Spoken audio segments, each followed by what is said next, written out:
Live. Everywhere. On netrootsradio.com.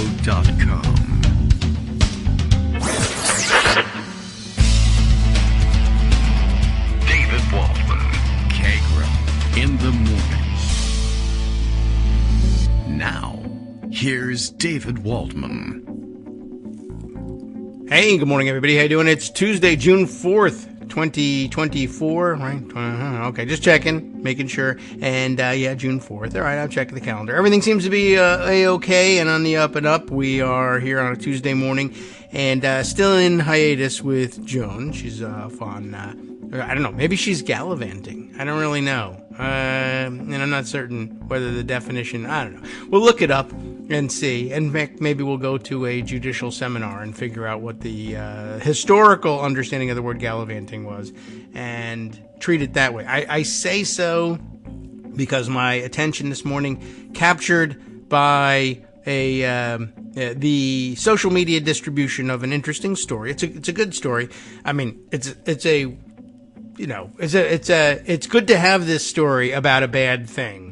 Reported at HuffPost, Molly Redden is the name of the reporter on this one. And I've seen it promoted across various social media this morning. Like I said, it's a good article and everything. It's one of those things where you wonder whether, and I mean, I'm not certain that there's any requirement that this happen, but you wonder whether, have you read if you're reporting for the HuffPost, have you read the HuffPost archives on this subject? Have you looked into what your outlet has reported on this type of subject before? And I don't know, maybe yes, maybe no. It's not a requirement. I mean, you found a story. It's legit. You reported it correctly. But it's missing some historical context, and maybe that's not your job. And also, of course, I think this is done by design by the actors in the story. They change the name of their organization every so often, or reorganize things, reshuffle things, so that I don't know why they do it actually, but maybe part of the thinking is, well, maybe reporters who discover this thing will miss the history because they'll search, they'll do their searching by Google or in perhaps in databases at their publications, and because the names have changed, they'll miss the history. What am I talking about? I should just get right to it because it's Tuesday and there's nobody standing in my way. So, okay. This is a story reported out yesterday, how a luxury trip for Trump judges doomed the federal mask mandate.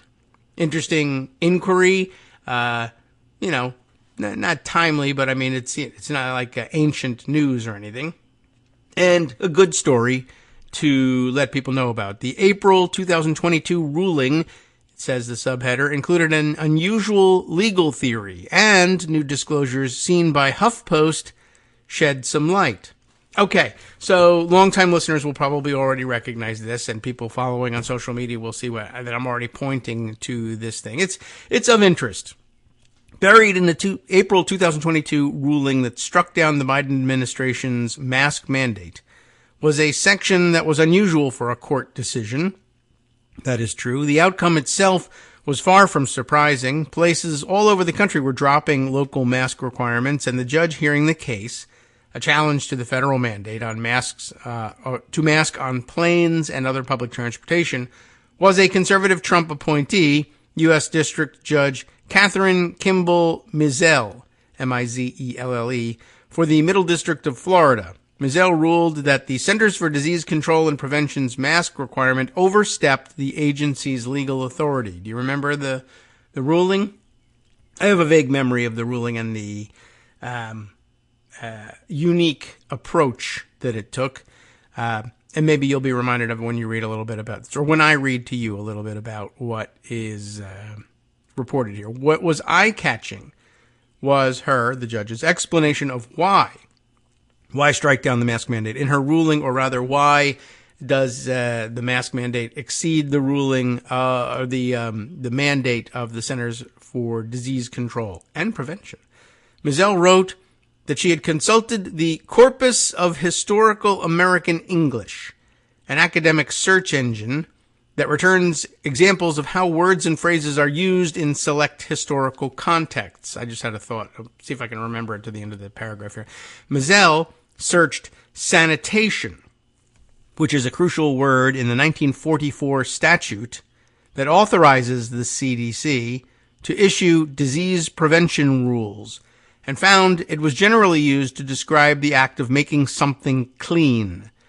Wearing a mask, she wrote, cleans nothing. That is not only not true, but you see what's going on here. Basically, the mandate or the federal authority for the creation of the CDC was basically, that also empowered them for, to make rules and issue guidelines for the prevention of, outbreak of disease, for the general public health and sanitation, et cetera, et cetera. And I guess that perhaps in defending the authority to impose the mask mandate, the Centers for Disease Control had leaned on their general authority for sanitary purposes, which, by the way, could probably also be broadly read to mean, sanitary purposes isn't about, I washed your clothes or I mopped the floor. It's also I prevented the spread of infectious disease and microbes that will make people sick if transmitted from one to another.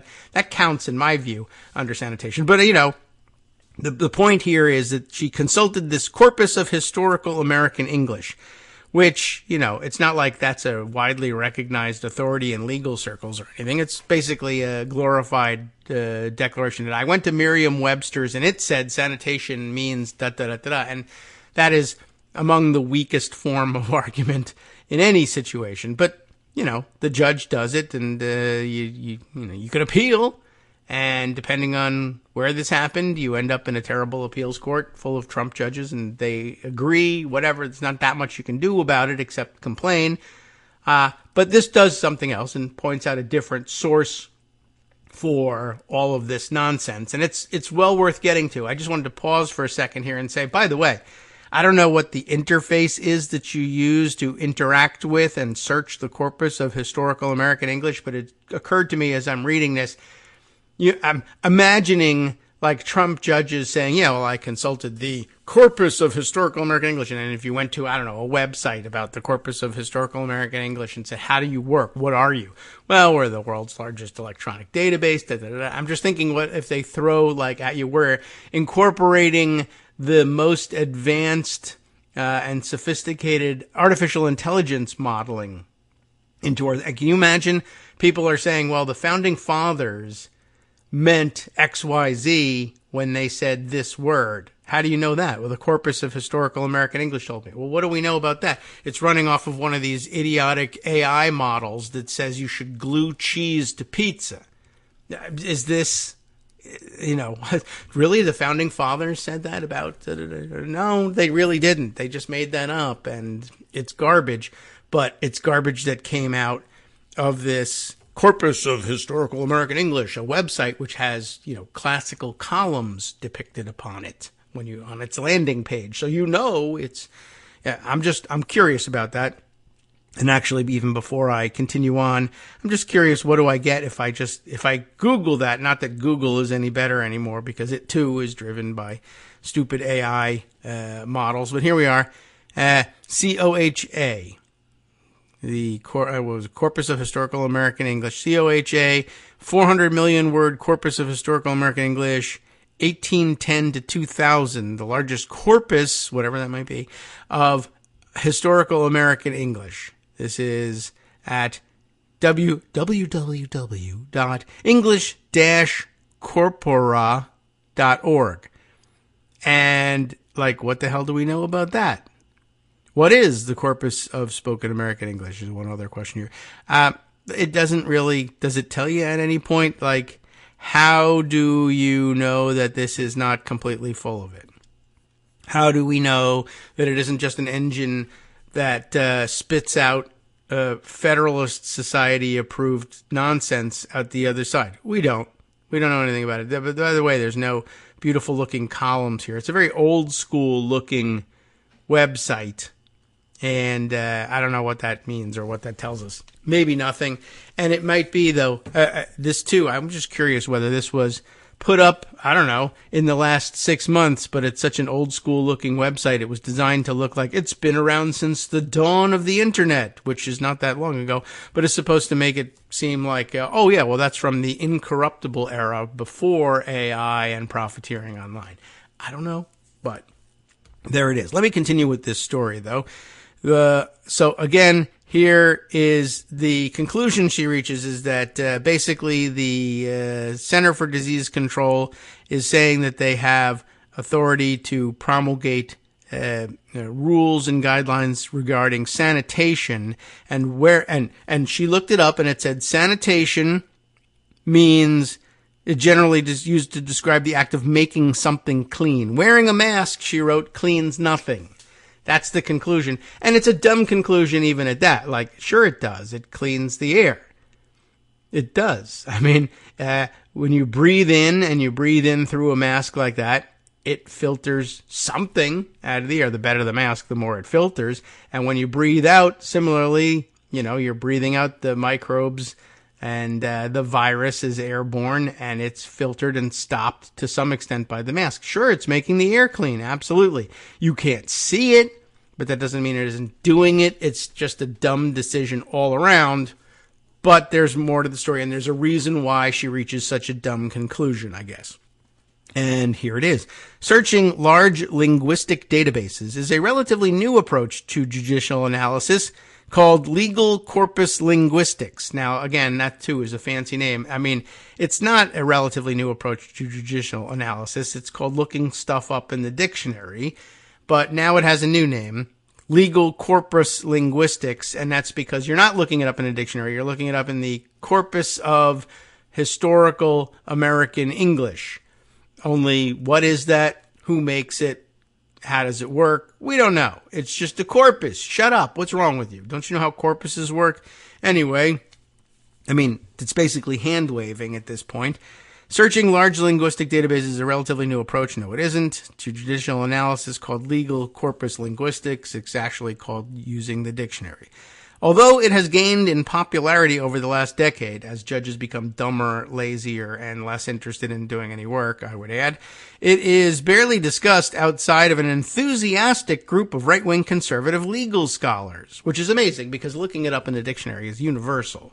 But hanging this dumbass name on it is, I guess, barely discussed outside of an enthusiastic group of right-wing conservative legal scholars. By the way, another thing barely discussed outside of an enthusiastic group of right-wing conservative legal scholars, the Constitution in exile, or the various idiotic things that became known as originalism and textualism, which, have gained some currency mostly by people outside of this inner circle of right-wing conservative legal scholars pointing at it and laughing and saying how dumb it is, which it is, but it's still, being used to create controlling authority nonetheless. So we should stop laughing and do something about it, is the larger point of all of this, which raises the question, how did this niche concept wind up driving such a consequential decision in the country's health policy?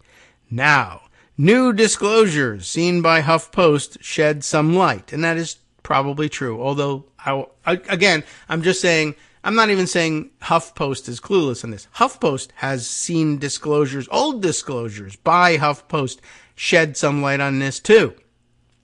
But anyway, just weeks before she issued the ruling, Mizell had discreetly attended an all-expenses-paid luxury trip from a conservative group whose primary mission is to persuade more federal judges to adopt the use of corpus linguistics, although maybe that's what they're after. I think they're after a larger goal than that, but this is their latest tool. But yeah, this time we'll tell them about using corpus linguistics, but next time it'll be about some other, or like the last time, some other Federalist Society approved approach to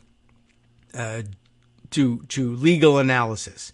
I mean, I guess I should just spill the beans right here and just say the thing about this is this article portrays this as a new practice by a new group, and it is funded. You'll never guess who the new funders of this group are. You will guess, and you probably have already guessed, and you'll find out in a minute if I just continue to read on.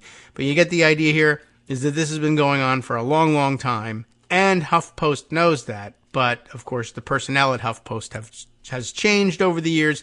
And, you know, a 20-something reporter won't remember the fact that when they were literally in diapers, there were other people writing, hey, there are these crazy judicial seminars sponsored by XYZ people, and you will know who they are. And some of them should have been dead by now, but they're not.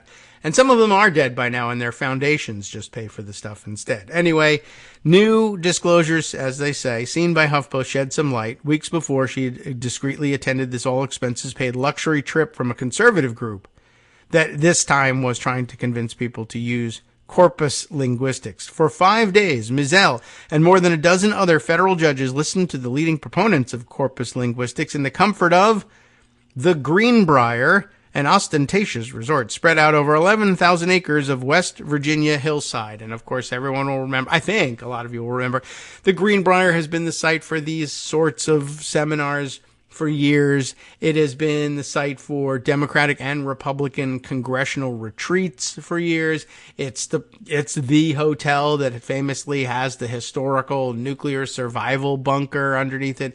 This is like the place to go when you're trying to convene people who are ostensibly in control of the country and you're trying to train them how to do it in one way or another. The newly formed group. And again, this is the paragraph that will make you say, what? Oh my God, how could they not know this? The newly formed group that picked up the tab, the Judicial Education Institute. Anodyne, meaningless, maybe a new name, I don't even know. Received more than $1 million in startup funding from billionaire libertarian Charles Koch's network and Donors Trust, a nonprofit that has funneled millions in anonymous donations to right-wing causes and has been dubbed the dark money ATM of the conservative movement. I mean, is there anybody listening who isn't like, Charles Koch, he's been doing this for like 50 years. What is this new, a new thing, a new group has been formed, the Judicial Education Institute. True, Google Judicial Education, I don't know, maybe it isn't true, I don't know. But I could well believe that if you Googled it, hey, this is new, they were formed in 2022, it says. It doesn't tell you that, oh yeah, we changed the name from the Judicial Education Academy. I don't know, whatever. But there are so many other names for it. The Law and Economics Center at George Mason University School of Law, now the Antonin Scalia School of Law, and it's not that anymore either. Antonin Scalia Law School, so that you don't have to call it the asshole anymore. The Law and Economics Center at George Mason, it's 20 years now since people were writing about the Mercatus Center and all of their training activities. And it's very interesting. So, I mean, this has generated a lot of discussion online this morning and lots of people saying there should be hearings about this. Well, why should they should do something about this or whatever? I don't know. And this is like, yeah, they should, but this has been going on since forever. And they don't. And part of the reason is the the congressional staffers that figure out, hey, this is going on and it's bad and we should do something about it, graduate to something else. They move on after a couple of years. The members of Congress are just tired of beating the same dead horse. The story goes away. They shutter the organization and rename it and move the money elsewhere and then wait for it to be rediscovered 10 years down the road. They're just very good at keeping on.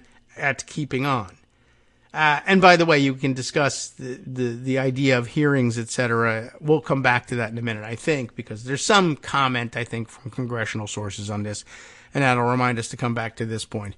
Trump appointed Mizell to the federal bench in late 2020 over objections from the American Bar Association, by the way, that she had not been practicing law long enough to be qualified.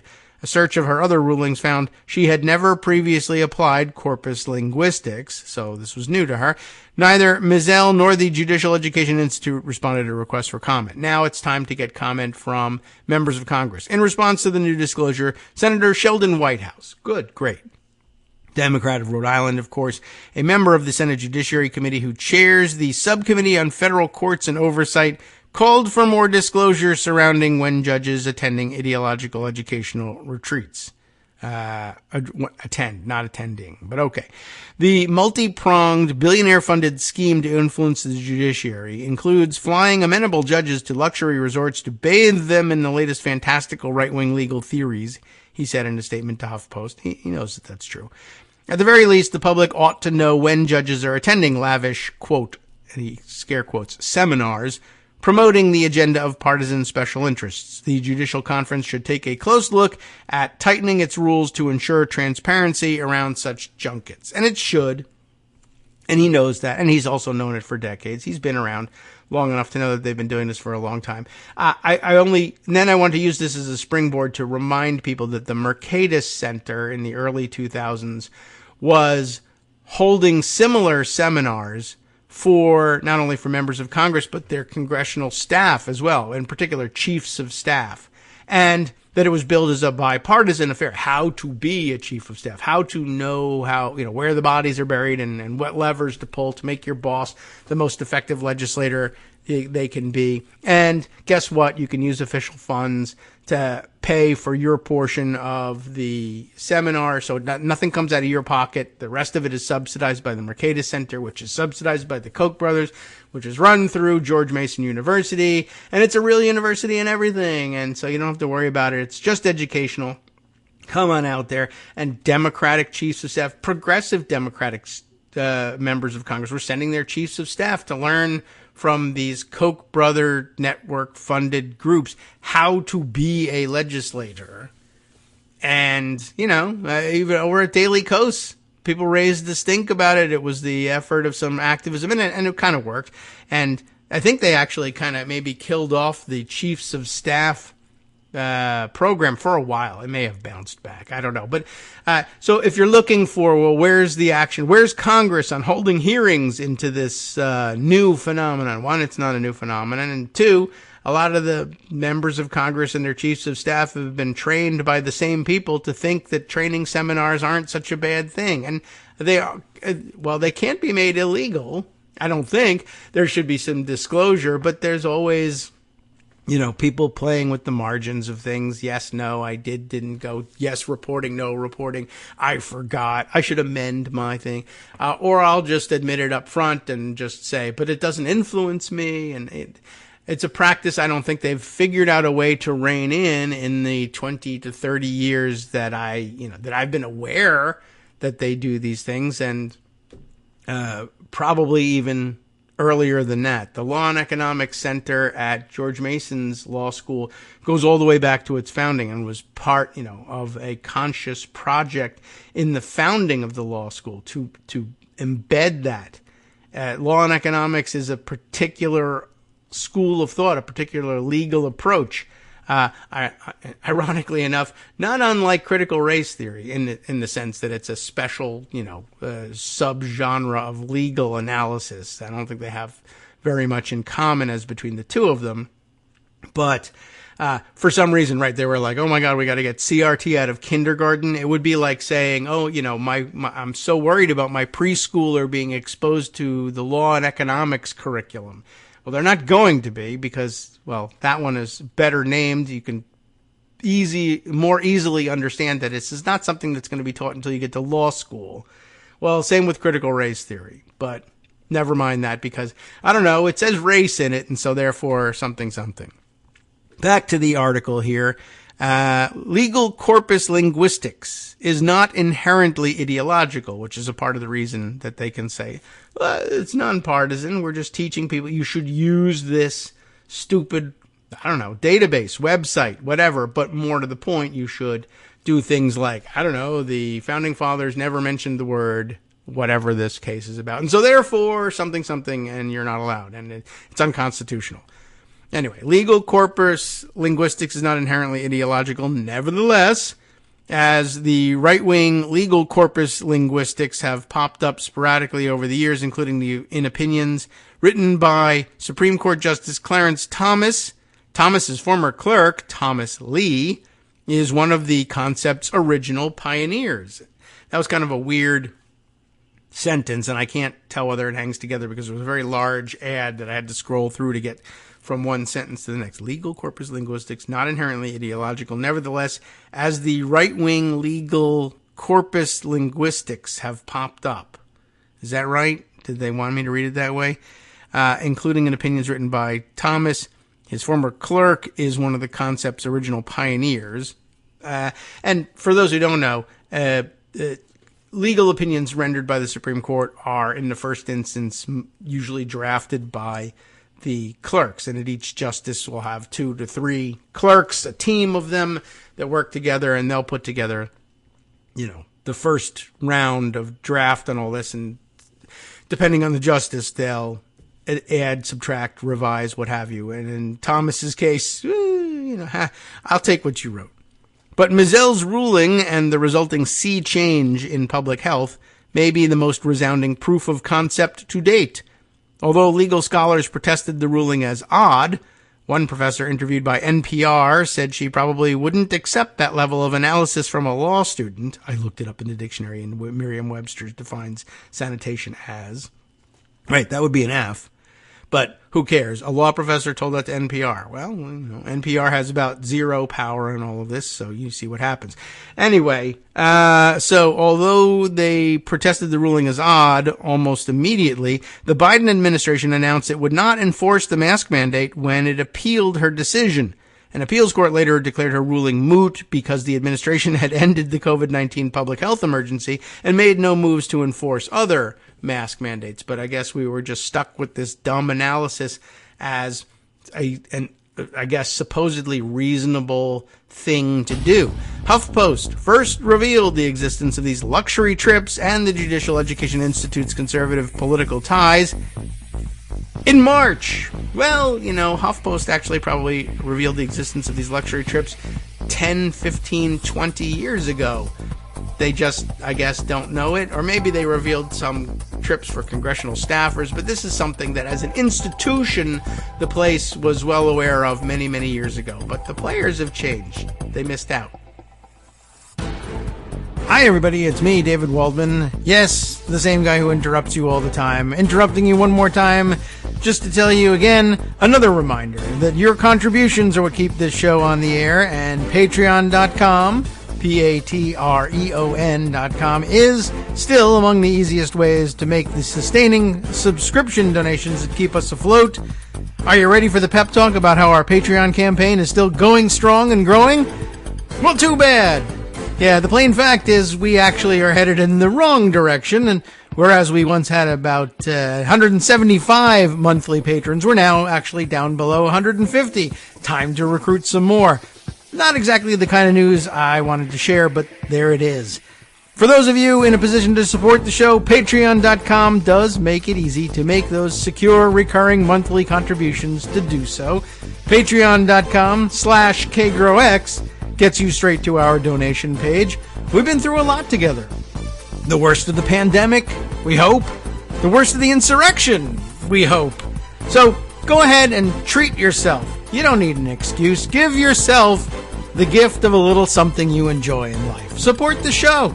And of course, if you happen to prefer using PayPal or even the Square Cash app, we're up and running on those options too. So thanks again, everyone, for all your support. We couldn't, or at least shouldn't, do it without you. Hope you'll be on board soon too. Thanks for all your support.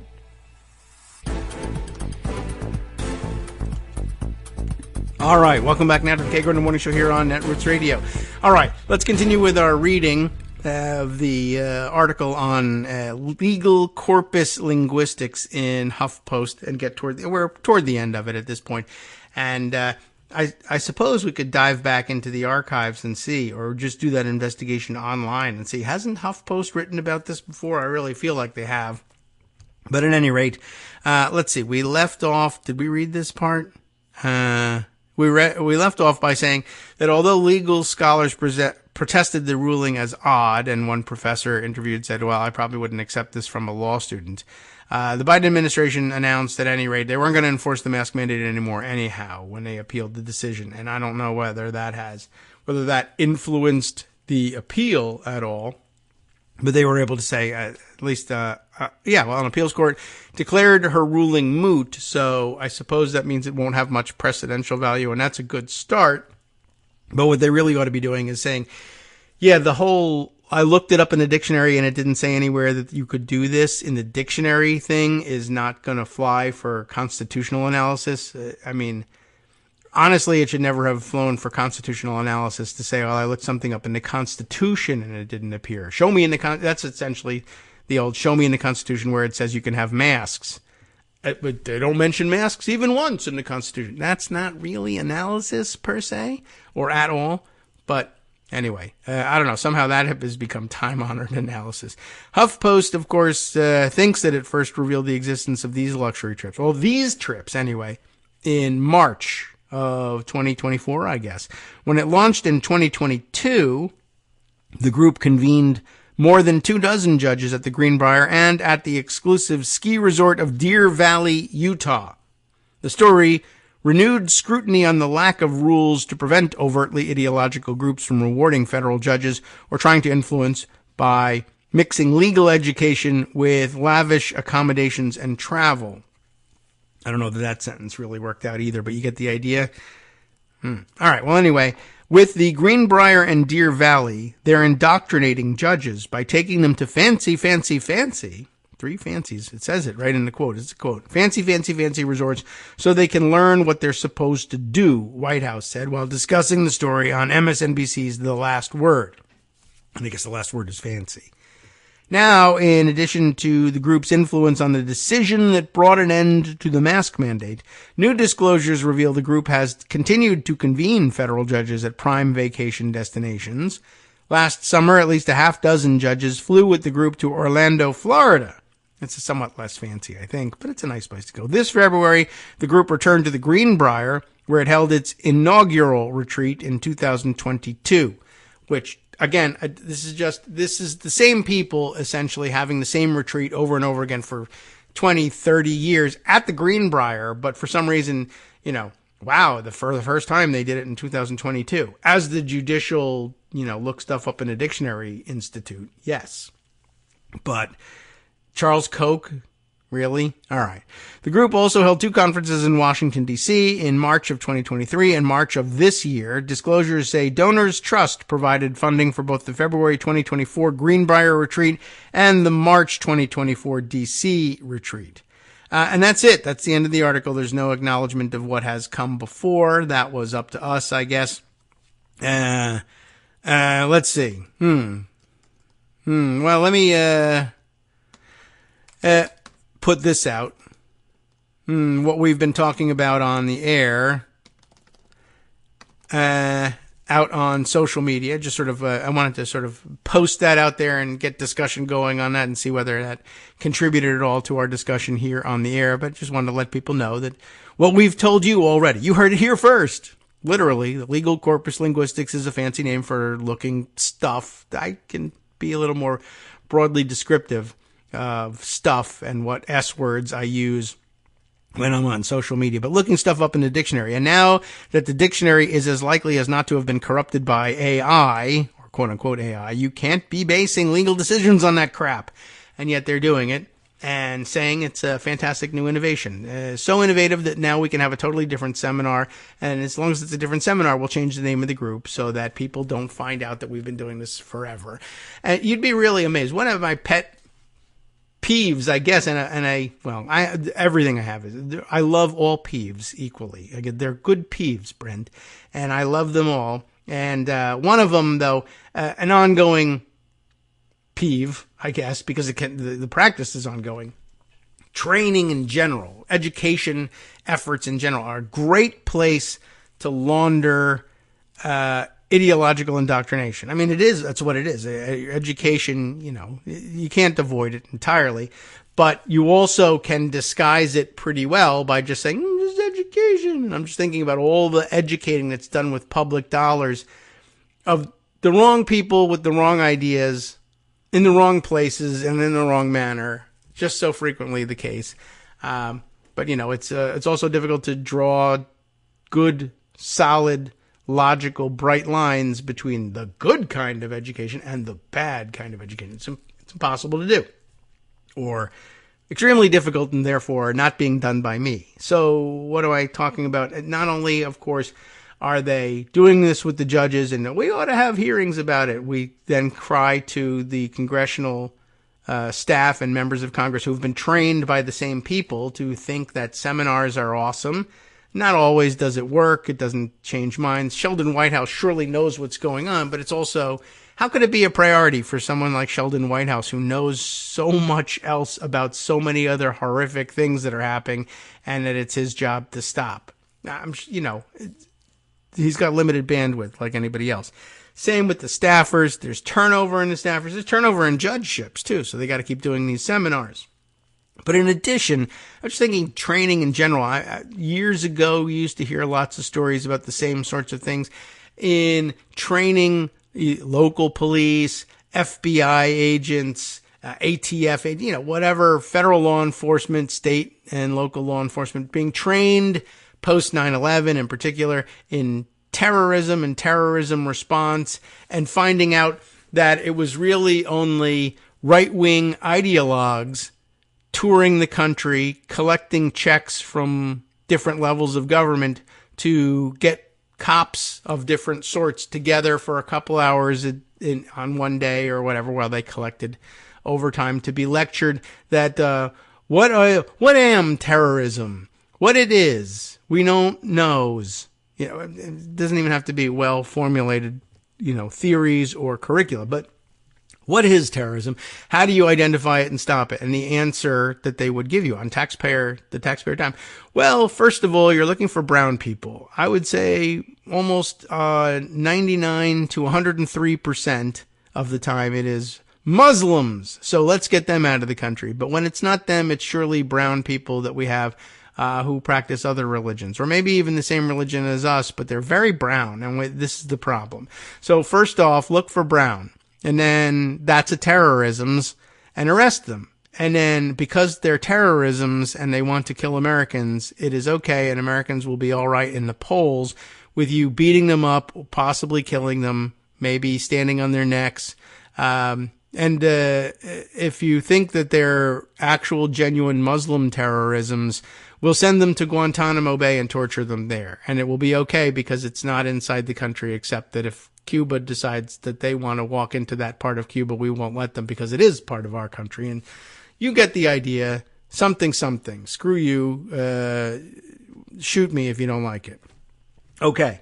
So, but seriously, the training is something I come back to all the time from different angles. But that was a big outrage, and for years, taxpayer dollars from all levels of government were being used to pay people to run around saying, essentially, you're looking for Muslims. Go to your local mosque and arrest everybody there. Put a car outside all the time. Monitor everything. And it's okay to do that because America hates Muslims, because the president at the time, George W. Bush, has got people out there telling people that they should be hating Muslims. He, of course, is busy saying, this isn't about Islam, which is something they used to have to do. But now, since Trump, you no longer have to do that. You can just say, it is about Islam, and we should exclude all Muslims from the country, and try that. But police training of all sorts, not just anti-terrorism, is a garbage racket, and a lot of the worst things that a lot of the worst police officers believe comes from the worst possible training, which is, of course, paid for by you. Anyway, it happens on that level. There's an even more, one more removed level of this sort of thing. Every once in a while, I'm reminded how many states have established as a matter of law, passed by the state legislatures and have been on the books forever, that, for instance, as interest in gun ownership expands exponentially all over the place, largely up until recently driven by the NRA itself. Now it's defunct, but it doesn't matter because it's been replaced by more extremist gun organizations. But as more and more people want to scream, oh my God, crime, which isn't really even true, I got to go get a gun, and it's only going to create more crime, but whatever.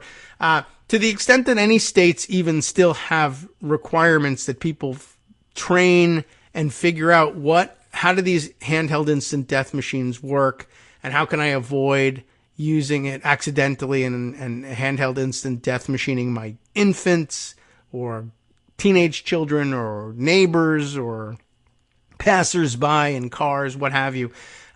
Now that, of course, they're doing away with it. But to the extent that it's ever been required at all, it was as a matter of law in many states that a particular type of training had to be obtained, and that you had to obtain it by someone trained in a particular manner to train you. And guess what? It was NRA training. You had to, in order to get your gun permit in states that even still had them, and now they're just getting rid of them a hand over fist. But at any rate, you needed to be trained by an NRA certified, it would say so right in the law, an NRA certified gun safety instructor, and have 8 hours of training, and then you would get your gun permit, and then you could walk around, pretending you were going to save people when in fact you were actually going to shoot yourself in the leg later on. But yeah, and in order to do that, well, there's a permit fee, of course, that you got to pay to the state, but of course you have to also pay the NRA licensed trainer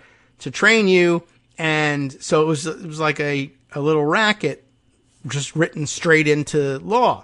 If you want a gun, if you want to exercise your freedom, and remember, Congress shall make no law that would get in the way of that, but a state legislature could make a law that says you got to pay us $20 and you got to pay somebody certified by the NRA $50 to train you. And then each of those people then have to go to the NRA and say, I want to be one of the people who gets the $50 every time somebody wants a gun, because that sounds pretty lucrative. And the NRA can say, well, you got to pay us $250 to go through the procedure of us licensing you to print money $50 at a time in 35 states. But yeah, it's just as a matter of law, it's built in, and and a number of other funding mechanisms too. It didn't help them any; they still went bankrupt. But NRA license plates, vanity license plates in the state. All right, it's going to cost you $10, and $2 goes to the NRA, filtered through the state, while the NRA is leaving guns lying around in schools and bathrooms and top drawers, and kids are shooting themselves in the head. And of course, they're saying it's all for safety, to keep people safe. This is just an amazing cash cow. Education is the cover for all of this stuff. It's really quite amazing. Anyway, so yes, they've been doing it for judges. The people who are supposed to be overseeing that stuff, of course, have their own seminars and learn things like seminars are awesome. Or at the very least, hey, we're just learning stuff. It's education, man. That's a good thing. And the fact that it happened in Orlando or Deer Valley or the Greenbrier, well, why should it take place in some institutional setting that I don't want to spend any time in? What's wrong with doing? And it drives people to want to go to be educated on things. And isn't education a good thing? And the practice survives. So it's an old practice. I just wanted to kind of make people aware of it and see, show how pervasive it really is and how difficult it is to nail down the good versus the bad. And I don't know. Somehow there we are. Okay, so that took an awful long time. And now I have other things to tell you. I bet you didn't know that. Let's see. Which things will it be that I tell you? Oh, yes, right. Well, maybe we could return to the story that we began yesterday from ProPublica.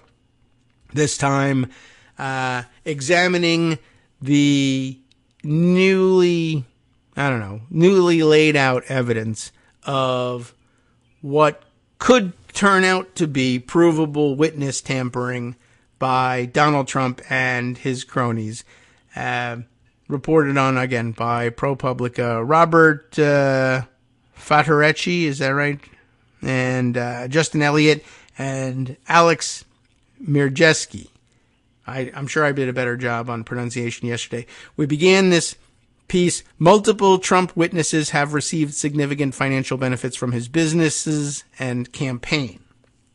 And we read through the first, several paragraphs, basically, which outlined that there are several staffers who got enormous raises or people who were hired into, if not influential and high-ranking positions, then certainly highly paid positions. There was, of course, one person identified obliquely here as one of the campaign's top officials who had her daughter hired onto campaign staff, where she is now the fourth highest paid employee. And I guess the implication is they're not doing the fourth most amount of work.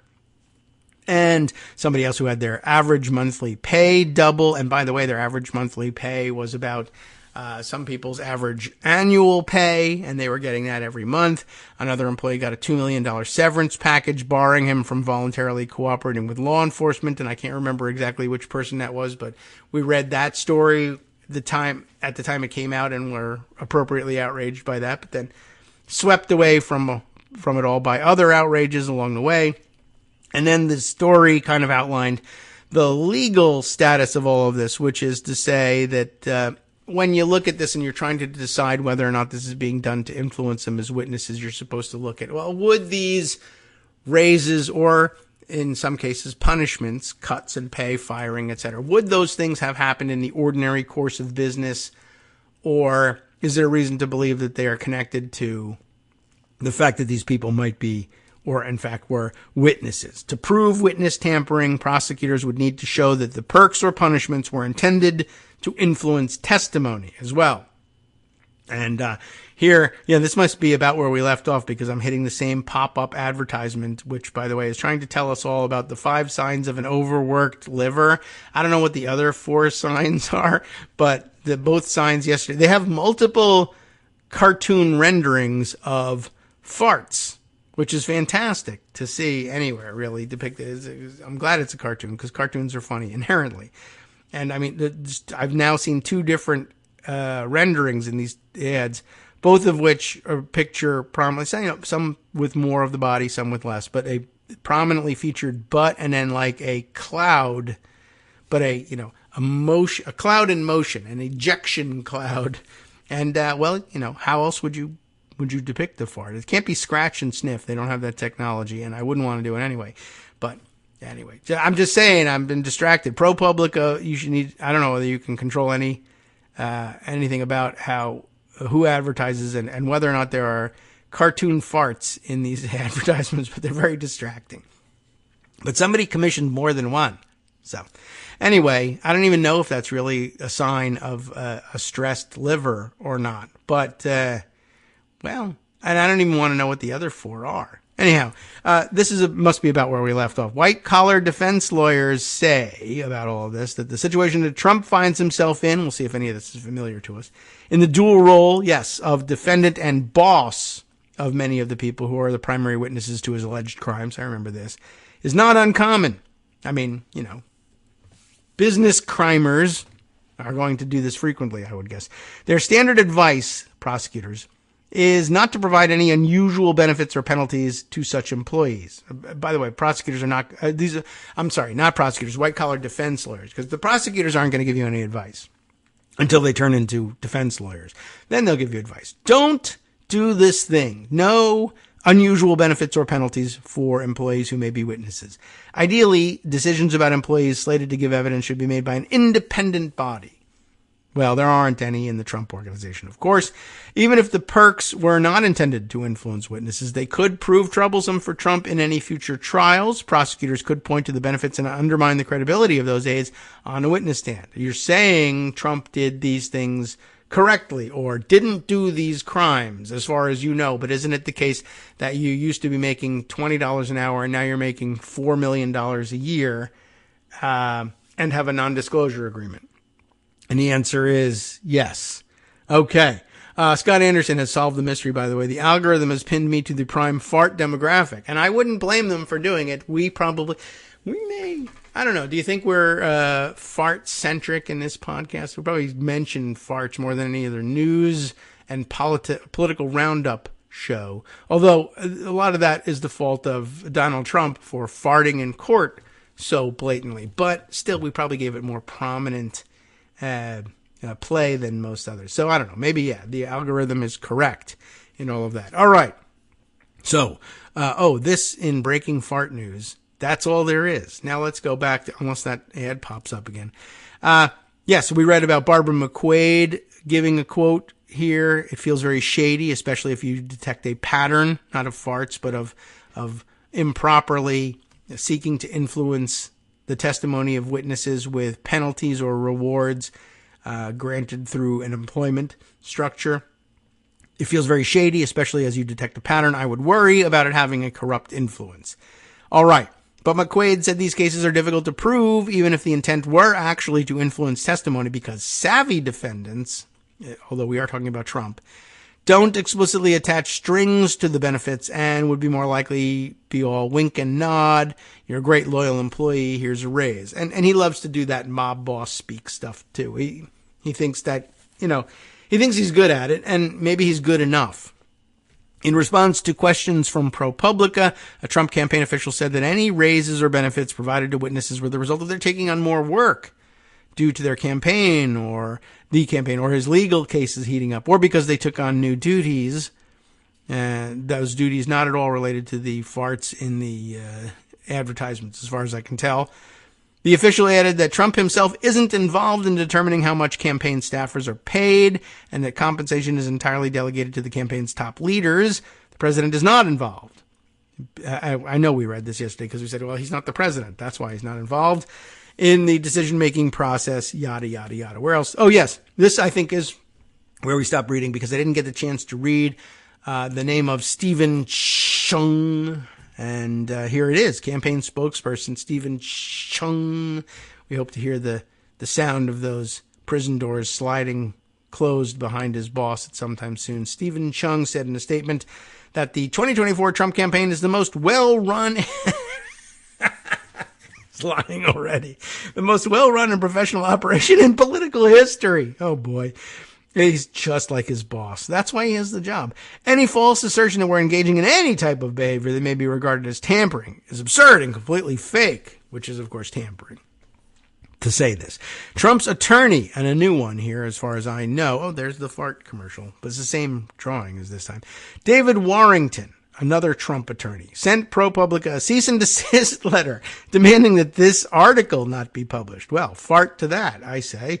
The letter warned that if the outlet and its reporters continued their reckless campaign of defamation, President Trump will evaluate all legal remedies. Well, one, he's not President Trump, and two, he doesn't know how to evaluate legal remedies, and his track record at it is awful anyway, so don't let it worry you. The ad has changed.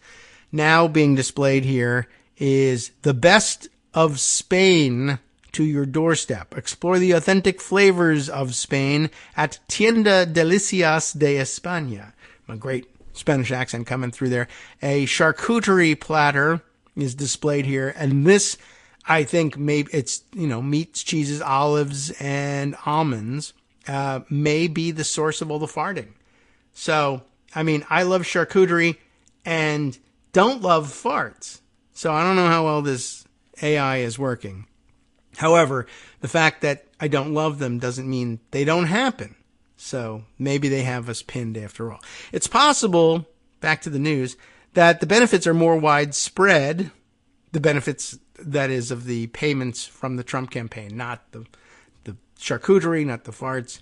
Payments from the Trump campaign committees are disclosed publicly, but, and not that kind of but the finances of his business are mostly private, which really farts are supposed to be as well. So raises, bonuses, and other payments from those entities are not typically disclosed. ProPublica did not find evidence that Trump personally approved the pay increases or other benefits, but Trump famously keeps close watch over his operations and prides himself on penny pinching. One former aide compared working for the Trump Organization, his large adult company, to a small family business, which is to say that it's not a large company, where every employee, in some sense, reports to Mr. Trump. Former aides have said Trump demands unwavering loyalty from subordinates, even when their duties require independence. Yes. Or this should be done by some independent board. Okay, but wink, wink, it's not going to be independent, not in the Trump Organization, and maybe not even in most business organizations. After his Attorney General, Jeff Sessions, decided to recuse himself against then-President Trump's wishes, paving the way for a special counsel to investigate his campaign's ties to Russia. Trump fumed about being crossed. "Where's my Roy Cohn?" Trump asked, referring to the notorious former aide to Senator Joseph McCarthy, who later served as Trump's faithful fixer long before Trump became president. In addition to the New York case in which Trump was convicted last week, and by the way, have I mentioned to you? Not yet, that Donald Trump is a convicted felon. And we're all excited about that. But in addition to that, and those convictions stemming from the case which stems from the hidden payments to a porn star, Trump is facing separate charges federally and in Georgia for election interference and in another case for mishandling classified documents. That's called stealing classified documents. Attempts to exert undue influence on witnesses have been a repeated theme of Trump-related investigations in criminal cases over the years. Trump's former campaign manager and former campaign advisor were convicted on federal witness tampering charges in 2018 and 2019. So maybe the case that sometimes Trump doesn't take care of all of this stuff directly, but is he ordering it? Well, let's put it this way. His top capos are all convicted of witness tampering. So maybe the campaign advisor has told a witness to do a Frank Pentangeli, referencing a character to the Godfather in Godfather Part 2, who lies to a Senate committee investigating organized crime. Trump later pardoned both men in the waning days of his presidency. All the days of his presidency were waning, though, by the way. He did not pardon a co-defendant of the campaign manager who had cooperated with the government. That is important to note. During the congressional investigation into the storming of the Capitol on January 6, 2021, a former White House staffer testified that she got a call from a colleague the night before an interview with investigators. The colleague told her Trump's chief of staff, quote, wants me to let you know that he knows you're loyal and he knows you'll do the right thing tomorrow and that you're going to protect him and the boss. A spokesperson for the chief of staff denied that he tried to influence testimony, but he probably did. Last year, Trump himself publicly discouraged a witness from testifying in the Georgia case. By the way, I can't be sued about anything I whisper. That is legal fact. It is not. But I am trying to do it anyway to differentiate. Then we can all say, it was all just a joke, just like Rush Limbaugh used to say. And it worked for him, although he's dead. So, did it really work? You tell me. Last year, Trump himself publicly discouraged a witness from testifying in the Georgia case. Trump posted on social media that he had read about a Georgia politician who, quote, will be testifying before the Fulton County grand jury. He shouldn't. That's it. That is a pretty blunt one. Okay, doesn't say why, but he shouldn't. We'll return to this and, gosh, so much more after a 1-minute break.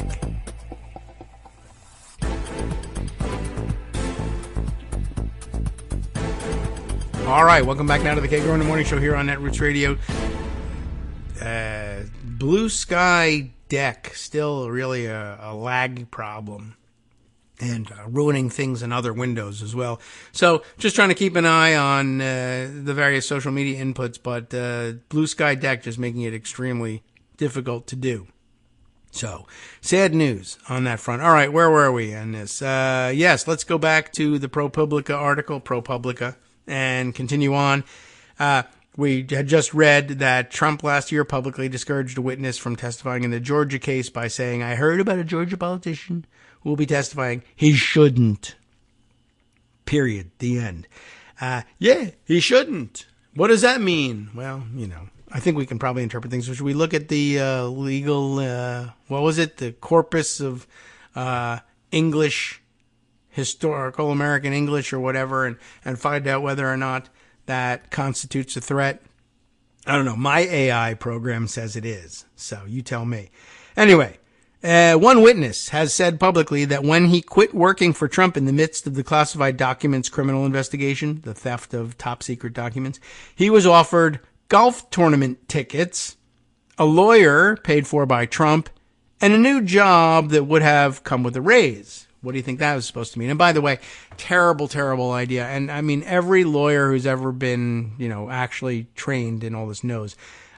that when a co-defendant offers to pay for your lawyer, you're not being represented. You don't have a legal representation looking out for your interests. They are looking out for the interests of the people who are paying them, and it should be regarded that way.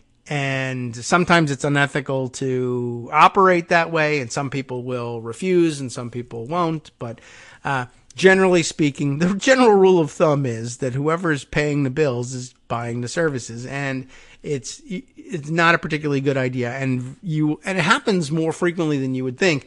And people say, but I have a lawyer. He's looking out for my interests. Well, he's looking out for the interests of Donald Trump, who's paying for the lawyer. And if that means throwing you under the bus, well, you got caught up in the legal system. What can I tell you? There's only so much we can do. Just ask your lawyer. He'll tell you. Well, get a new lawyer. Anyway, one witness said that in addition to all of that, he also got golf tournament tickets. So F the country, right? Why should we straighten out whether or not the then president of the United States betrayed the country, in pursuit of political union with Russia to own the globalists, or personal wealth, or what have you, or just staying out of jail, or I don't know what. It doesn't matter what his motives were. Was he pursuing that instead of his official duties? Yes. Well, here's some golf tickets. All right. F the country. I swore an oath to uphold the Constitution, but I don't want to uphold the Constitution so much as I want to hold these golf tournament tickets. And, P.S., just to top it off, to make it more permanent than, 4 days of watching golf in person. Oh, but a more permanent reward would be a new job that comes with a raise. Anyway, this witness, see if you can figure out who it is. He's a valet and a manager at Mar-a-Lago. Any ideas? How many valets has he got at Mar-a-Lago? Well, anyway, he had direct knowledge of the handling of the government documents at the club, the focus of one of the criminal cases against the former president. I'm sure the boss would love to see you, the employee. Brian Butler. I'm sorry. Look at that. It's a different one. Brian Butler, not Brian Beutler. Brian Butler recalled Trump's property manager telling him the episode was first reported by CNN. Now, it's amazing. I guess that's the answer to the question. How many valets does he have at Mar-a-Lago? 2 or more, because I was thinking Walt Nauta. But apparently maybe Walt was handing out the tickets and saying that the boss wants to see you. Anyway, in an interview with ProPublica, Butler, now this is the butler who's a valet, not, well, make up your mind. Well, some people are just born to the job. Brian Butler, but not Butler valet. In an interview with ProPublica, well, guess what? He declined the offers, he says, and said he looked at them innocently for a while, but when he added up the benefits plus the timing, he thought it could be them trying to get me back in the circle. This may be one of the smartest people in the Trump organization to be able to figure that out and to know what to do about it. One Trump aide who played a key role in multiple cases is a lawyer named Boris Epshteyn, who became an important figure in Trump's effort to overturn the results of the 2020 election. A college classmate of one of Trump's sons, in case you were wondering where the hell did that guy come from, who worked on the 2016 campaign and briefly in the White House. Epshteyn was involved in assembling sets of false electors, that is to say, the fake electors, the fraudulent and forged electoral college certificates, the fake electors around the country after Trump lost the 2020 election. And Epstein's emails and texts have come up in repeated investigations, or come up repeatedly in investigations.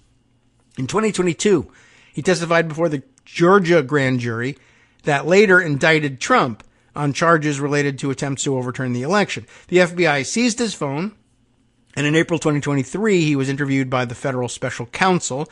In early August of 23, the special counsel charged Trump with conspiracy to defraud the United States and conspiracy to obstruct an official proceeding as part of an effort to overturn the 2020 election.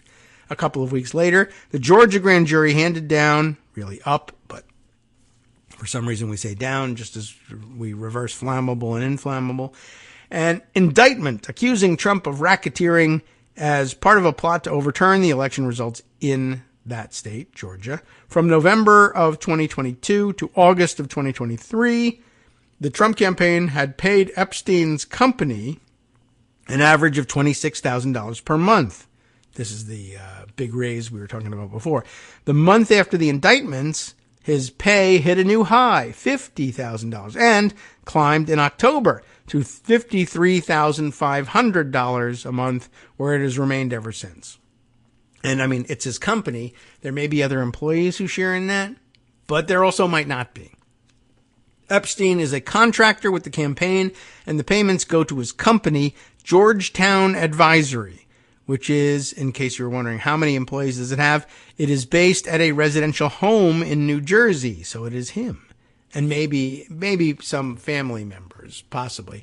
And maybe as part of a tax avoidance scheme, not because they're all working for him, but because he distributes the income among them so that he doesn't get taxed as heavily on it.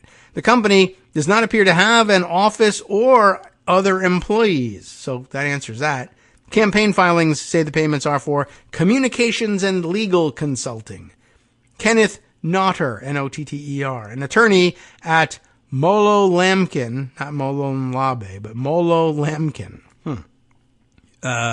who specializes in white-collar defense, said that a defendant should have a good explanation for a major increase in pay like Epstein's. Any change in treatment of a witness is something that gets my heart rate up as a lawyer. Well, so far no explanation as to why the fees should double, except the corrupt one.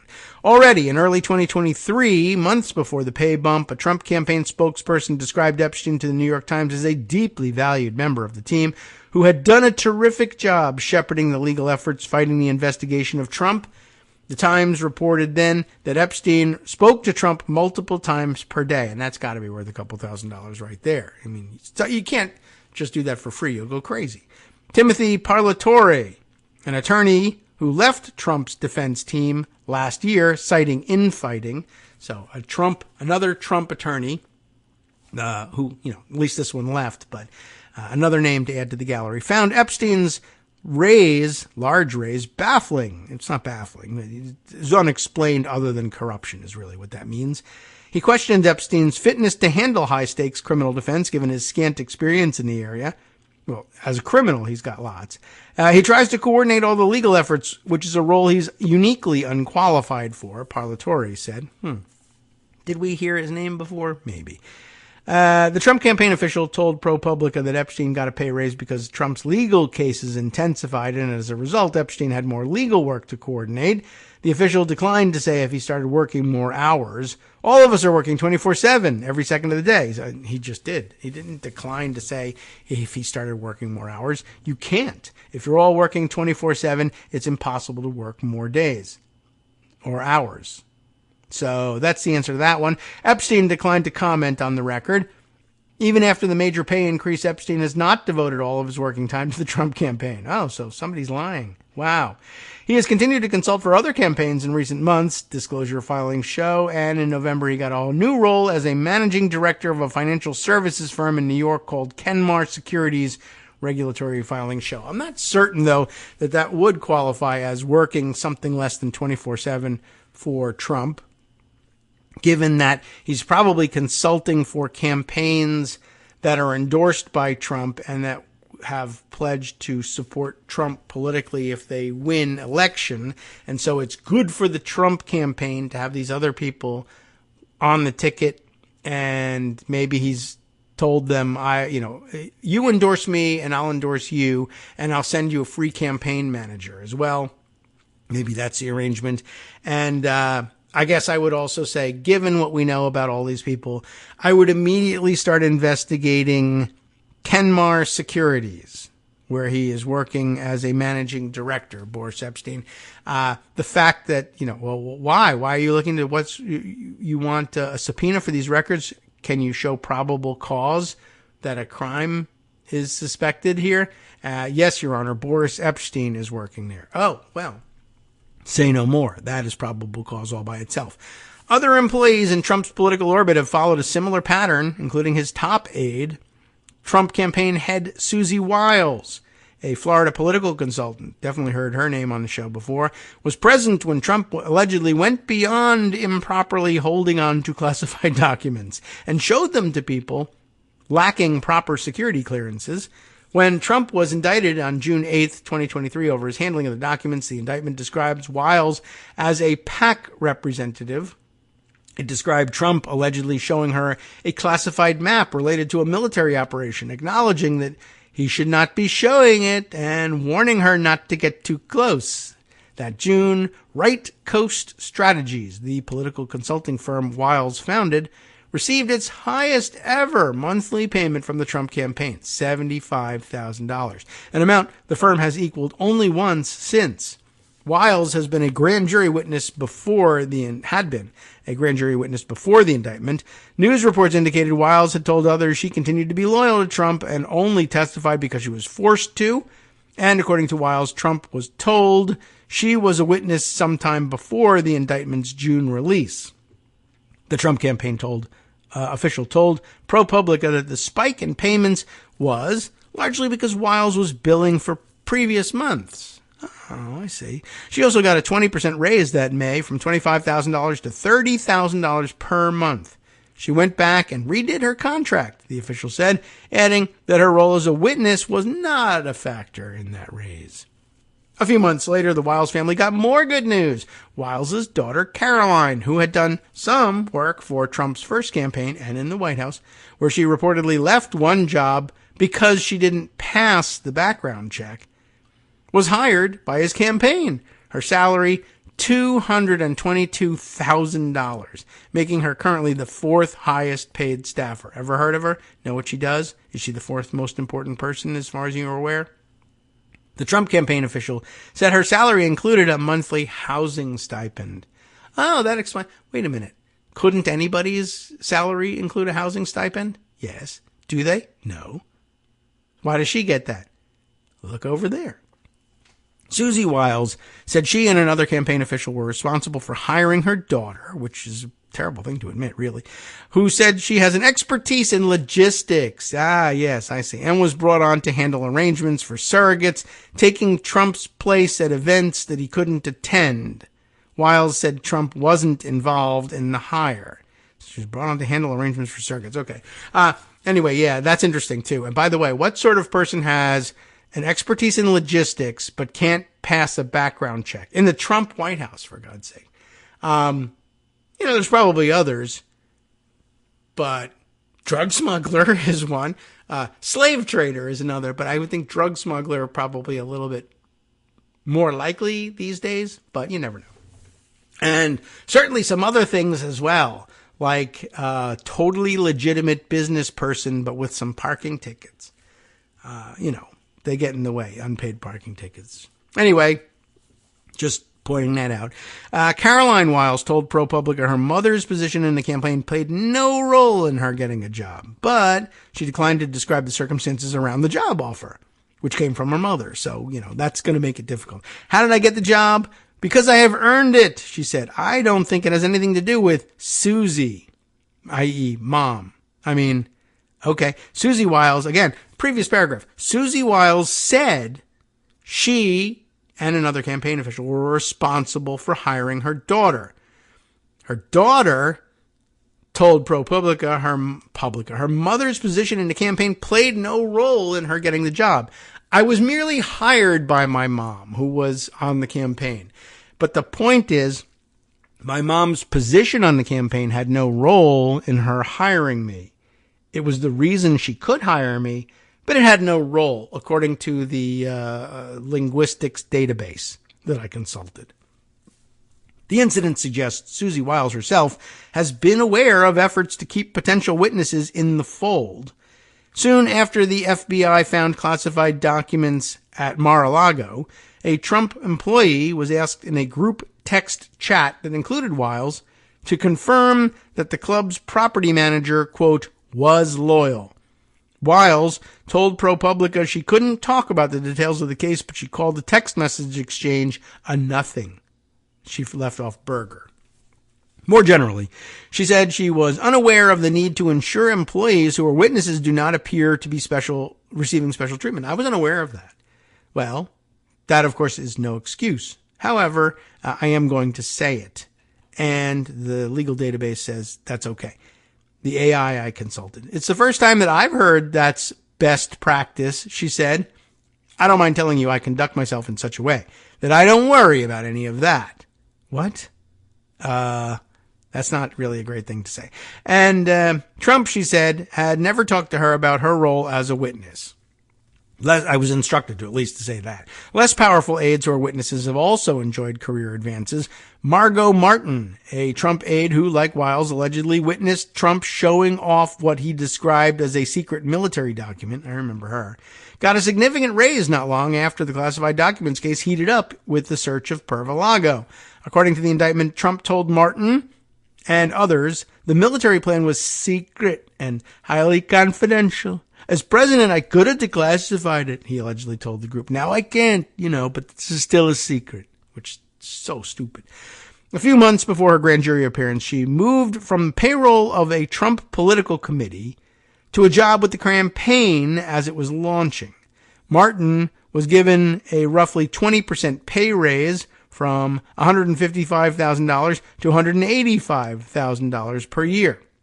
According to the Trump campaign finance filings show a much larger pay increase for Martin, but the Trump campaign said the filings are misleading because of a difference in how payroll taxes and withholdings are reported by the two committees. I don't think so. But hand waving, but there it is. So, all right, sure. She was given a very large raise, but that said, no, I wasn't. Okay, I don't believe you. Because of that quirk, which probably isn't real, it's impossible to know who else got raises and how big they were. Well, because you don't know who to believe, it's impossible to tell.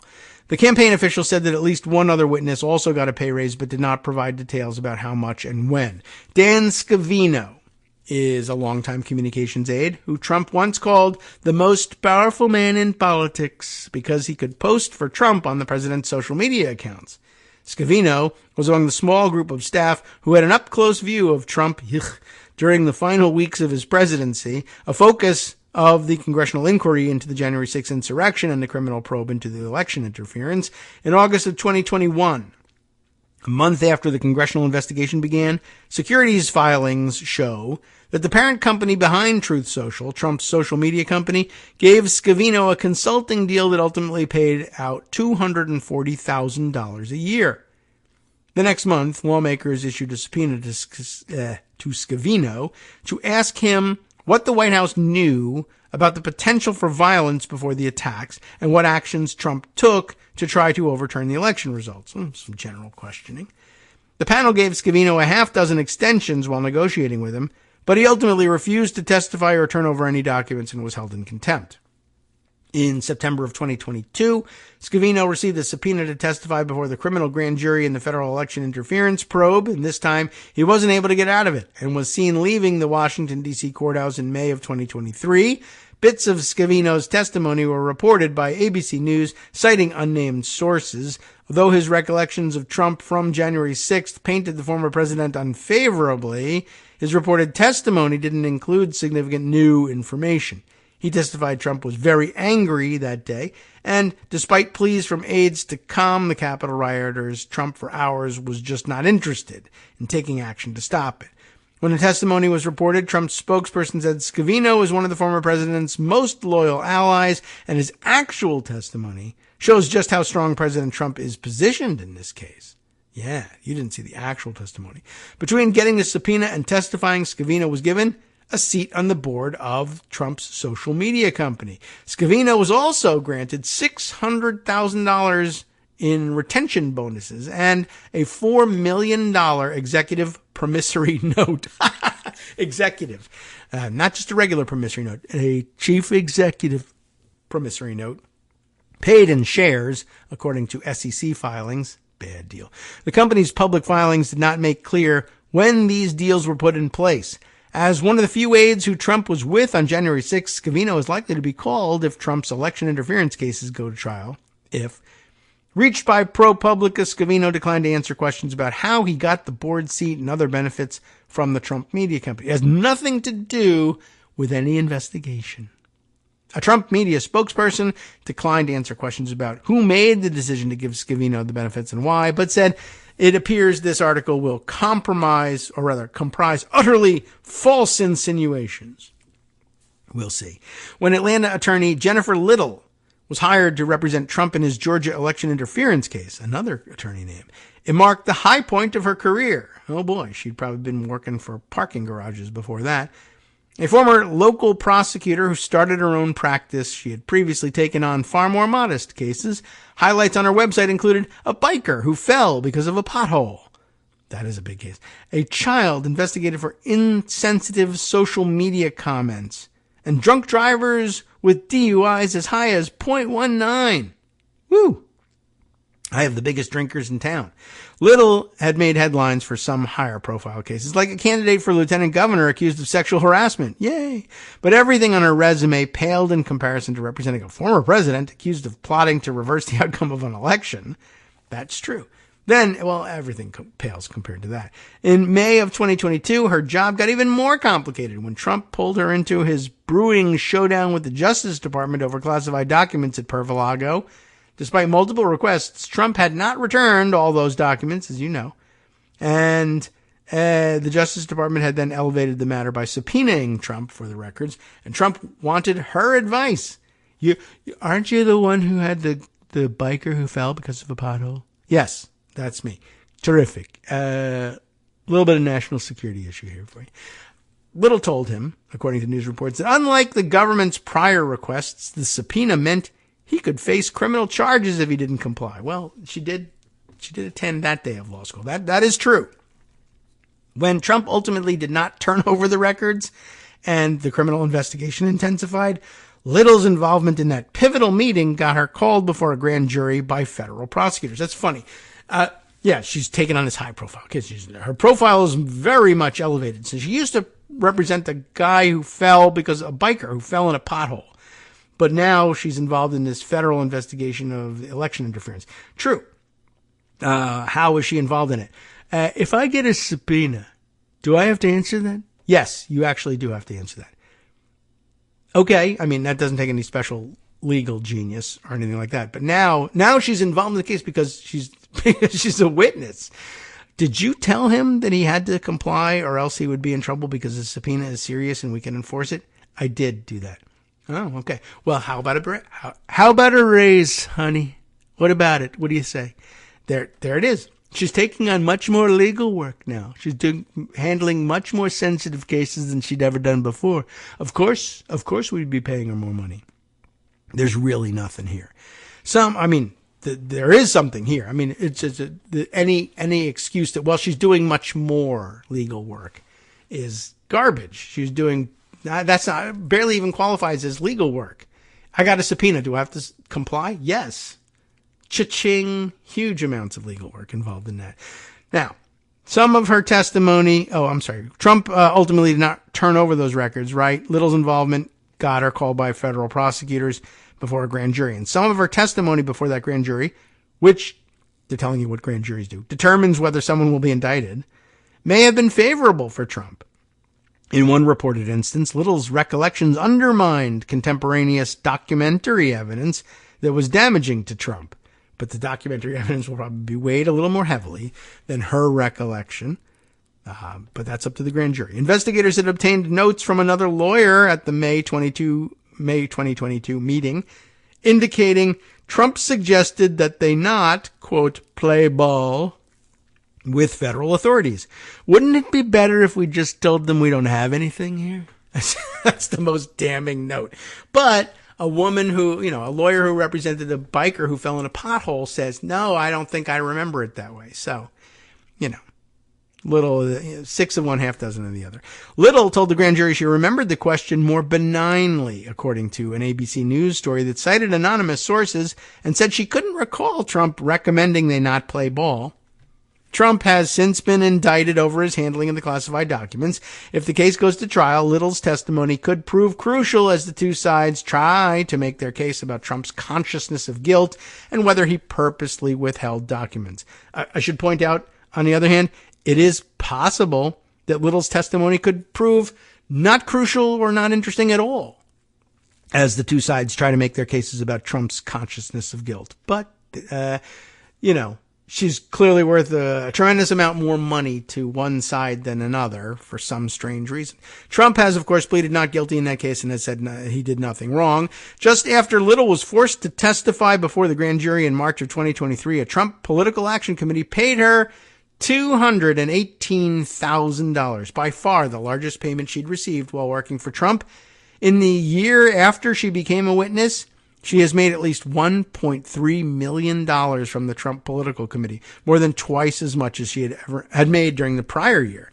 Little told ProPublica the large payment she received soon after she was compelled to testify was due to a lengthy motion that she filed around then to block the release of the Georgia grand jury's findings, didn't work, and prevent Trump from being indicted, didn't work.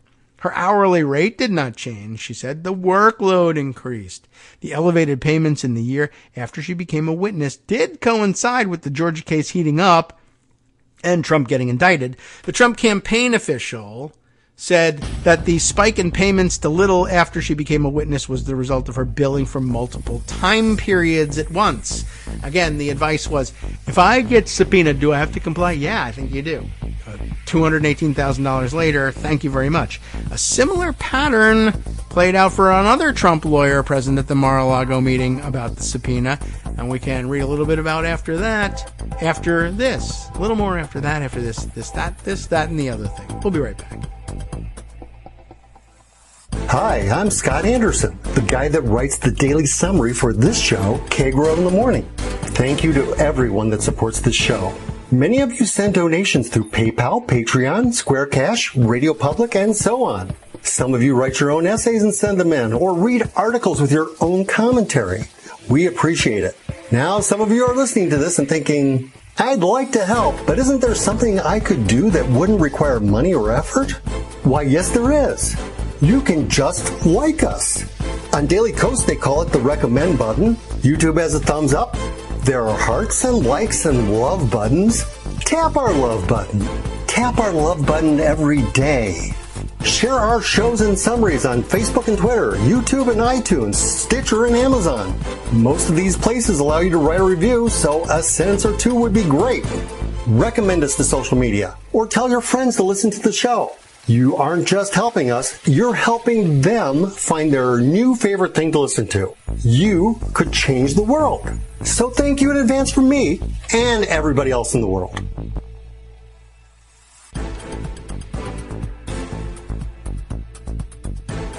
All right, welcome back now to the Kagro in the Morning Show here on Nat Roots Radio. One more segment to go. We're in the middle of this very long ProPublica recitation of the various instances in which people who just happen to be potential witnesses against Donald Trump, or in favor, I guess, they'd be called as friendly witnesses by him, but people who will be witnesses in his criminal trials, suddenly getting enormous raises, bonuses, etc., hired on to jobs for which they are uniquely unqualified in some cases. And we were just about to read about a similar pattern playing out for another Trump lawyer who was present at the Mar-a-Lago meeting about the subpoena. After finding out that the other genius was asked, do I have to do this thing with the subpoena? Wouldn't it be better if we just didn't? Or we told them, or we lied to them about whether or not we had the secret documents? $218,000 answer. You do have to comply with subpoenas. They're actually real. Well, also at the meeting was Evan Corcoran. That's a name we've heard before. A former federal prosecutor who specializes in white-collar criminal defense. That's what happens to prosecutors. They move into white-collar criminal defense. And they was new to the team at the time, so he wasn't steeped in the corruption just yet. And it was his notes, obtained by investigators, that memorialized Trump suggesting that they not play ball. His notes also included a description of Trump seeming to instruct him to withhold some sensitive documents from authorities when the former president made a plucking motion.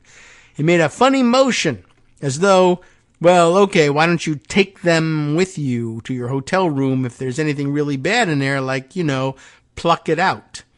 Corcoran's notes reads, according to the indictments, like Little, Corcoran tried to fight being forced to testify before a grand jury, asserting that as Trump's lawyer, their communications were protected. But prosecutors were able to convince a judge that the protection didn't apply because their legal advice was used to commit crimes. Yes, well, we do have that as a basic tenet of immunity and privilege theory. You're not allowed to commit crimes that way. That's sort of in the public interest, but it's always been there. Something they teach you in law school, but probably something that should be inherent knowledge for most people. Will the state's judicial system allow you to commit crimes? No, it won't. That's actually the whole point of its existence. So I don't know why you would be caught by surprise by something like that. Corcoran's notes from his conversations with Trump formed the backbone of the eventual indictment, and his descriptions of those meetings are expected to be a critical component in trial. The lawyer made an initial appearance before the grand jury in January of 2023 and appeared again in another session in March. Interestingly, so he says, okay, I was, what did he say? How was it? So he's filing he tried to fight being forced to testify before a grand jury. So he filed some sorts of motions to excuse himself from grand jury testimony, and he billed for that work. And then guess what? They paid him this fantastical rate. Or how many hours did it take you to do this? Don't change your rates because then it'll look like we're bribing you. How many hours did it take you? One, I want to know from you, lawyer, how long did it take you to decide that you had to answer subpoenas? And you, how long did it take you to mistakenly or to misunderstand attorney-client privilege? 1 hour, 2 hours, 175,000 hours. What number would you say? Oh, probably closer to that 175,000 hour figure now that you mention it. All righty then. Here's $1 million for your fantastic legal work. Both of you are just terrific. We want you to stick with us, and in particular to stick not with the grand jury. Can you do that for $1 million, please? Yes, but could you also tell people that it's for like legitimate legal services? Oh, yeah. Sure, I can do that. All right. And that's the story. That's where we stand. So, around the time he was forced to be a witness, Corcoran recused himself from the classified documents case. But what do you mean recused? Like he quit? It's not a recusal per se. It's I'm resigning from the case, but okay.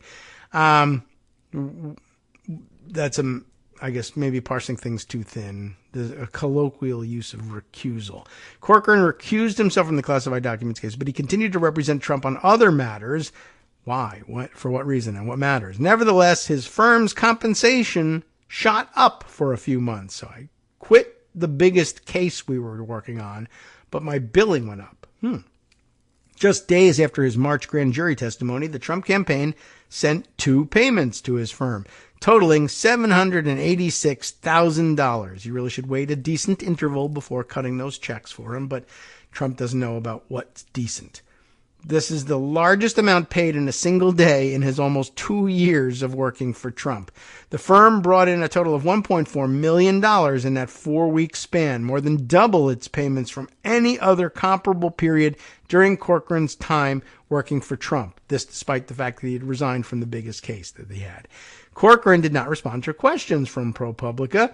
The Trump campaign official said the spike in payments came because the firm was billing for more hours of work as Trump's cases ramped up, even though he had fewer cases. And you see how it works.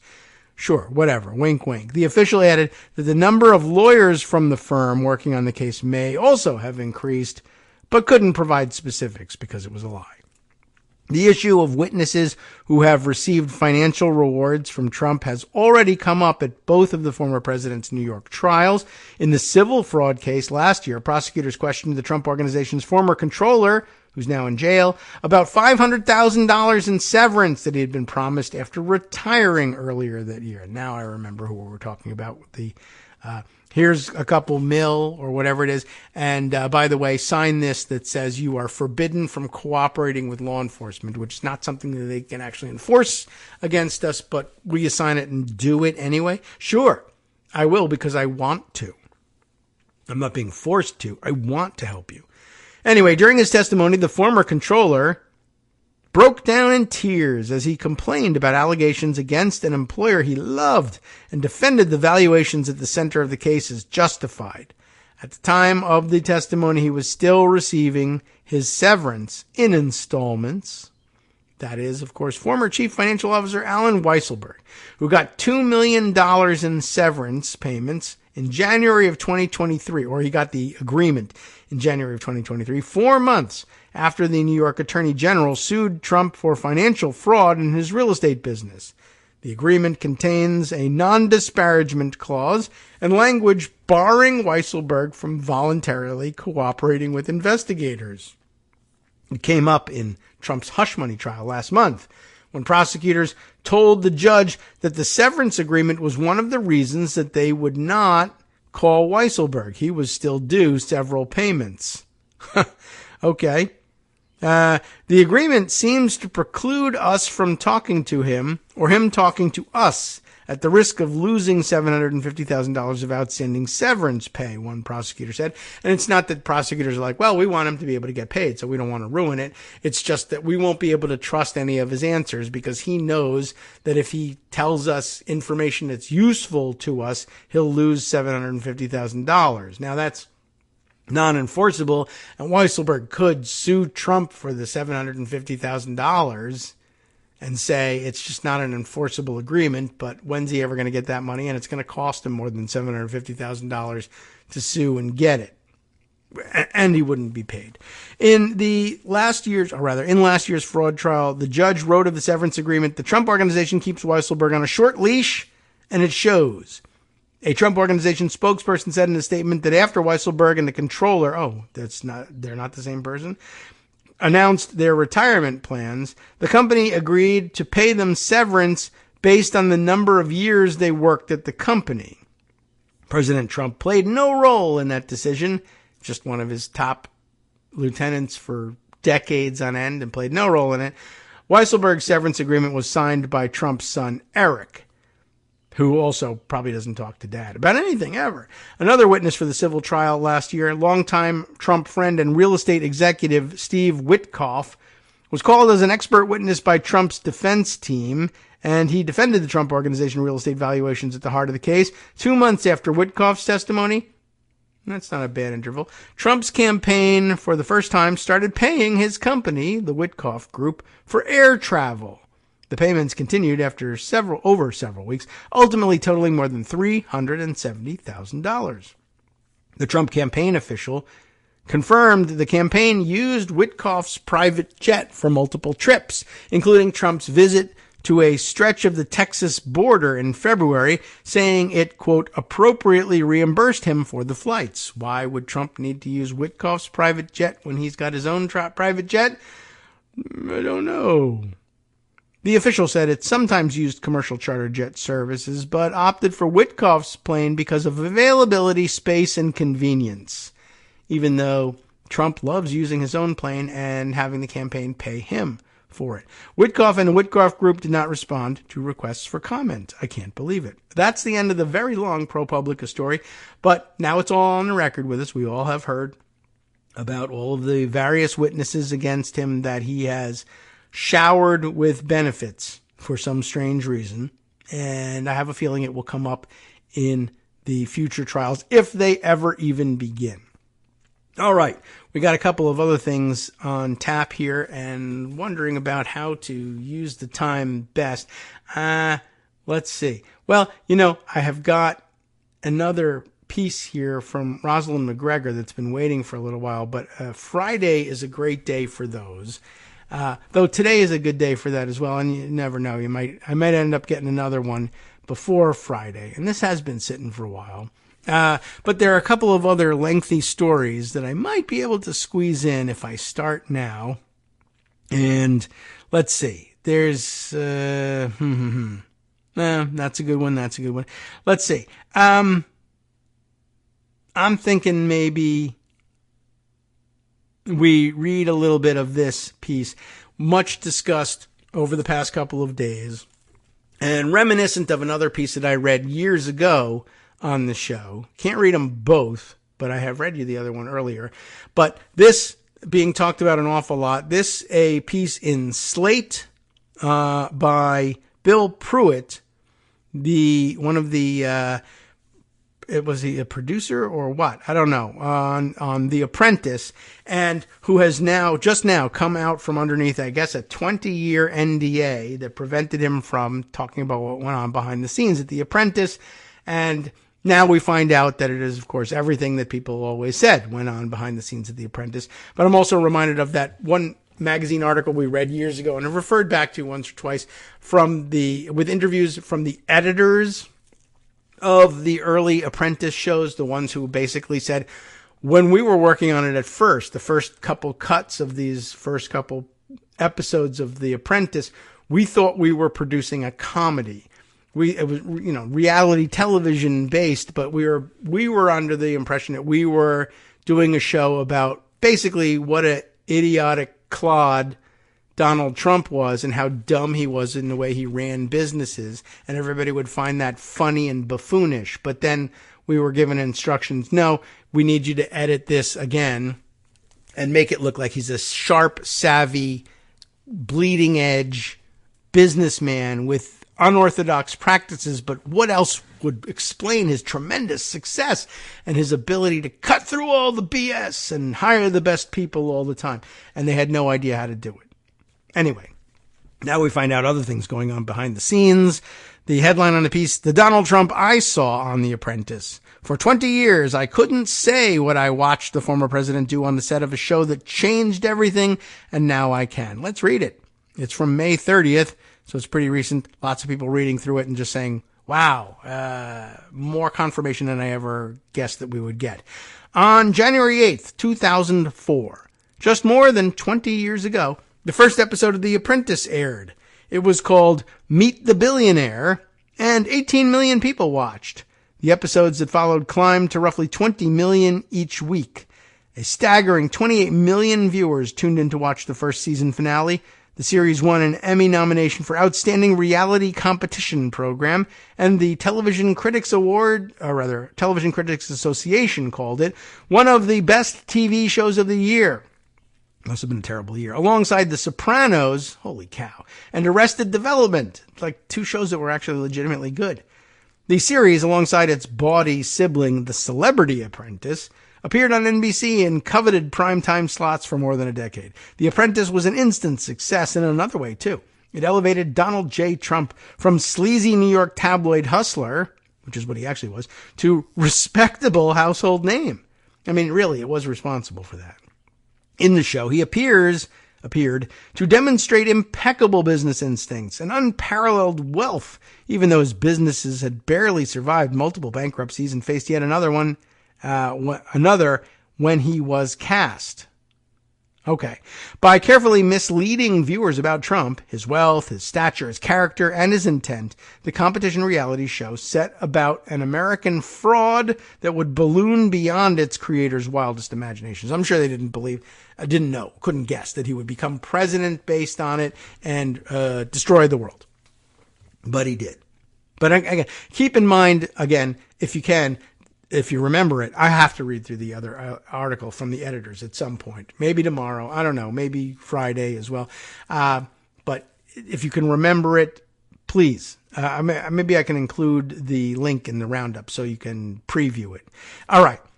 I should know, says our author here, I was one of 4 producers involved in the first 2 seasons.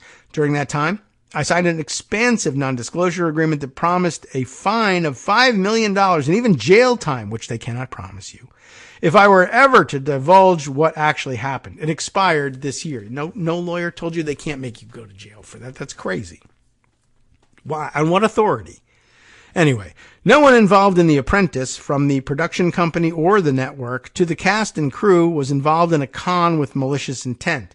Maybe he did he must have consulted a lawyer about that, and they must have told him, well, at a minimum, the $5 million is something they could probably press you on, so let's not risk that. Anyway, so no one involved in the production company was involved with a con with malicious intent. It was a TV show, and it was made for entertainment. I still believe that. But we played fast and loose with the facts, particularly regarding Trump, and if you were one of the 28 million who tuned in, chances are you were conned. as Trump answers for another of his alleged deception schemes in New York and gears up to try to persuade Americans to elect him again, in part thanks to the myth we created, I can finally tell you what making Trump into what he is today looked like from my side. Most days were revealing. Some still haunt me 2 decades later. Nearly everything I learned about deception, I learned from my friend Apollo Robbins. He's been called a professional pickpocket, but he's actually a perceptions expert. Apollo spent his life studying the psychology of how we distort other people's perceptions of reality, and has done so by picking pockets on stage for the entertainment of others. He is a master of deception, a skill that made him, back in the day, the so-called best-kept secret in Las Vegas. After fanning his marks with casual, unobtrusive touch designed to make them feel safe or at ease, Apollo determines where the items reside: the wallet inside a breast pocket, the Rolodex thing fastened to the wrist would be rather obvious, but it in fact was a Rolex, which is supposed to be fastened to us and is also obvious for good reason. And he removes those items without detection. He'll even tell you what he intends to steal before he does it. He does this not to hurt people or bewilder them with a puzzle, but to challenge their maps of reality. The results are marvelous. A lot of magic is designed to appeal to people visually, but what he's trying to affect is your mind, your moods, your perceptions. As a producer working in unscripted or reality television, I have the same goal. And it isn't really reality television. He puts it in scare quotes, and maybe that's the reason. And a better word for it is unscripted. We didn't want to work on a script, so that's all it is. So what we did was we filmed some crap. That's reality. Well, anyway, as a producer in unscripted television, I have the same goal. Like Apollo, I want to entertain. Okay, you don't really have the same goal, but make people joyful, maybe even challenge their ways of thinking. Probably not, honestly. But because I often lack the cinematic power of a movie with its visual pyrotechnics or rehearsed dialogue, I rely on shaping the perceptions of viewers, manipulating their maps of reality towards something I want them to think or feel. The presumption is that reality TV is scripted. What actually happens is the illusion of reality by staging situations against an authentic backdrop. So basically it's still a entertainment production. It's just, we don't do the work of scripting it. We just set up the set and the situation and then say, well, why bother writing a script and having people learn lines when we can just edit whatever the hell crap comes out and say this garbage is a TV show. Anyway, the more authentic it is, have a 40-foot wave bearing down on a crab boat in the Bering Sea for deadliest catch, the more we can trick you into thinking a malevolent Russian trawler is out there messing with the crabber's bait. Really? I don't know. Maybe you had to see the show to figure that one out. There is a trick to it, and when it works, you feel as if you're watching a scripted show. Although very few programs are out and out fake, there is deception at play in every single reality program. The producers and editors are ostensibly con artists, distracting you with grand notions while we steal from you your precious time. I don't know if I love this analogy. But anyway, the real con that drove The Apprentice is far older than television. The pig in the poke comes from an idiom dating from 1555. I'll never buy a pig in a poke. There's many a foul pig in a fair cloak. I'm sure that could be read better. I'm familiar with the saying, but not the poem. It refers to the time-honored scam of selling a suckling pig at market, but handing over a bag, the poke, to the purchaser who never looks inside it. Eventually he discovers he's purchased something quite different. Anyway, okay, that makes more sense. So, don't buy a pig in a poke. I'm like, okay. What's a poke? Well, I don't know, but it's a thing. Don't buy it. Don't buy pigs is really what it comes down to for me. Anyway, our show became a 21st century version of this. It's a long con, played out over a decade of watching Trump dominate prime time by shouting orders, appearing to lead, and confidently firing some of the most capable people on television, all before awarding one eligible person a job. One job they're creating, by the way. Audiences responded to Trump's arrogance, his perceived abilities and prescience, but mostly his confidence. The centerpiece of any confidence game is precisely that, confidence. To me, it was always sort of humorous. I didn't watch the show, but watching him tweet in the early days, I was like, I think people like his tweets because they're fantastically stupid. People are always coming up to me and saying, how come you're so smart? Who would say this about themselves? It was comedy. Anyway, as I walk into my interview for The Apprentice, I inadvertently learn how important it is for every one of us involved to demonstrate confidence above all else. I sit down. This is weird tense that they're using here, but I sit down with Jay Bienstock, maybe Bienstock, the showrunner, who has one last producer position to fill and needs somebody capable and hardworking. But he hired me instead. The office is sparse and the desk is strategically placed directly across from the couch, with a noticeable angle downward from his desk to whomever is seated across from him. I'm recalling all the quoted conversations here to the best of my ability. They're not verbatim. He's smiling and even laughing through the interview, but from the steep angle at which he gazes down on me, there's no mistaking who's in charge. He seems to like what he hears and offers to follow up with my agent, but I have to check your references before I can hire you, he says. You'd be crazy not to, I reply. He laughs, clasps his hands together and grins. That's what I'm talking about, he says. That's the confidence this show needs.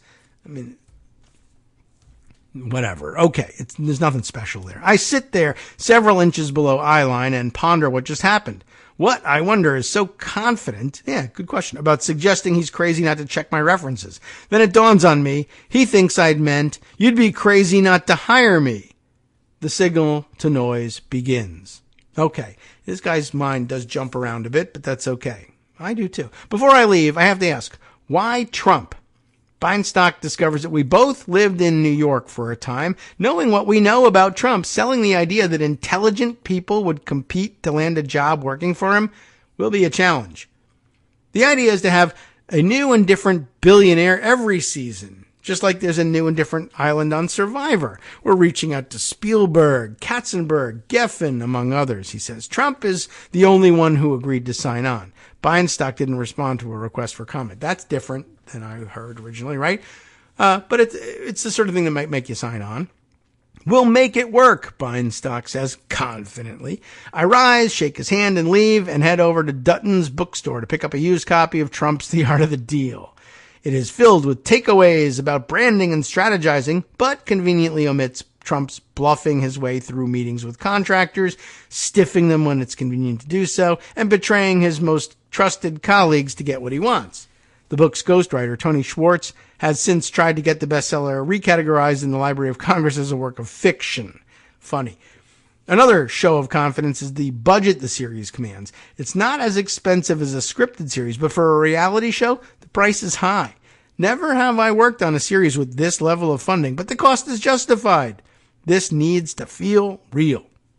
New York City is the perfect, though expensive, backdrop. Trump's actual offices are, however, less than telegenic. They're cramped, and a lot of the wood furniture is chipped or peeling. None of it is suitable to appear on camera. What we need what grifters call the big store, a fake but authentic-looking establishment in which the con goes down. Trump Tower at the time is mostly condos and some offices situated in the high-rise. The mezzanine comprises vacant and overpriced retail space, all of it unfinished. Trump offers the space to the production, at a premium, naturally, and it is inside this location that we create our own reception area with doors leading to a fake, dimly lit, and appropriately ominous feeling, quote-unquote, boardroom. Next door, there's the suite, where the contestants will live, which is made to look like a trendy loft-style apartment they all share. The lodgings are made up of partitions surrounding tiny hard bunks upon which the candidates sleep. The illusion comes from elegantly appointed common areas where most of the interplay will go down. During a tour of the set, I have my first encounter with Trump. I leave the suite and enter the gear room, the only vacant retail space that will remain unfinished. It is filled with equipment and crew members milling about. In walks a trio of men. In the middle, Trump, in a navy blue suit and scarlet tie. He's surprisingly tall, and not just because of the hair. He's flanked by two even taller men. Beinstock makes introductions as I watch Trump shakes hands with everyone. I'd been told he would never do this, something about fearing unwanted germs. When it's my turn, I decide the convivial two-hander on the and place my right hand into his and my left onto his wrist as we shake. His eye contact is limited, but thorough. He is sizing me up. He looks like a wolf about to rip my throat out before turning away, offering me my first glimpse at the superstructure, his hairstyle, buttressed atop his head with what must be gallons of Aquanet. I watch as Trump saunters around the room, snatches up a fistful of M&Ms from the craft services table set aside for the crew, and shoves them into his mouth. Then he's gone, ushered away towards some important meeting he must attend, as if to say to one and all present, "This is unimportant." That is, the rest of you are. Eventually, it's time to roll cameras. When Trump is called to perform, we are filming his first scene for the first episode on the floor of the New York Stock Exchange, where he does not belong at all, and he is about to deliver the first task. Filming inside this beacon of capitalism and wealth gives the series the legitimacy it needs. A con artist would call staging the scam inside a legitimate institution playing a man against the wall. Okay, interesting term. Well, now we've learned that much. Much more to go in this article. It was a terrible choice to start this article, but I really want to get this one out there and on the record too, as we head into yet more trials, et cetera, and of course, watch Trump put on the show of attempting to run for president and for the third time and still probably get millions less votes than whoever he's running against. Well, it doesn't matter who you put up there, and of course, we now know the answer to be Joe Biden, but it really wouldn't matter. He's never commanded anything close to majority respect in this country or majority approval, and come nowhere close to getting a majority of the votes at any point in any of this. All right, so time for us to wind things up for this Tuesday. We'll be back tomorrow. Greg Dworkin will be joining us. Time now to hand things over to Justice Putnam for the West Coast Cookbook and Speakeasy, following us right here on Netroots Radio.